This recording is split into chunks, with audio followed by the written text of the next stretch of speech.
हे viewers, हमारे YouTube channel its original में आपका स्वागत है। तो आज हम एक्सप्लेन करेंगे एक ऐसी मूवी जो आपका दिमाग हिलाकर रख देगी।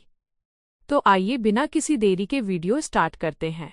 कहानी का केंद्र वर्ष 1970 का वो दौर है जब बूटा कोला अनुष्ठान के दौरान कादुबेट्टू शिव के पिता अन्नप्पा जंगल के एक रहस्यमयी घेरे में ओझल हो जाते हैं।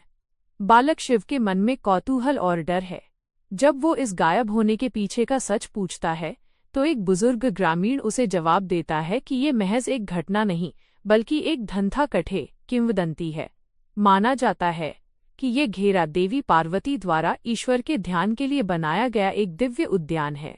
इसकी रक्षा के लिए स्वयं महादेव अपने 5 शक्तिशाली दैवों पंजुर्ली, गुलिगा, हुलीदेव, नंदीगोन और चाउंडी के साथ धरती पर उतरे थे।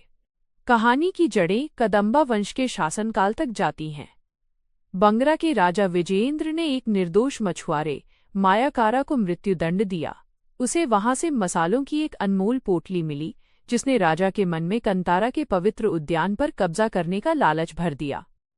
लेकिन दैवों की भूमि पर अन्याय वर्जित है।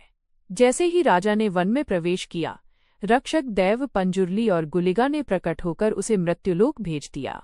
विजयेंद्र के पुत्र राजशेखर ने सत्ता संभाली और डर के मारे जंगल में प्रवेश वर्जित कर दिया।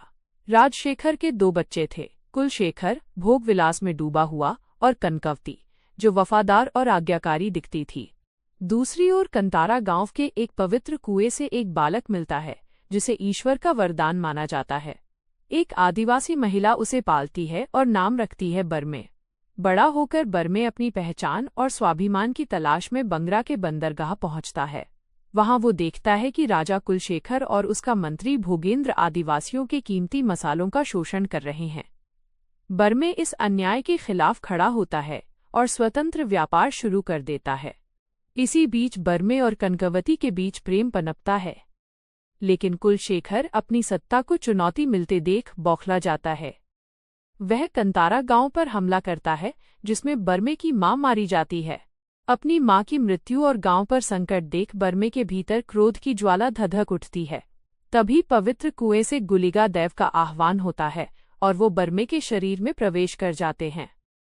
दैवीय शक्ति से लैस बरमे कुलशेखर का वध कर देता है।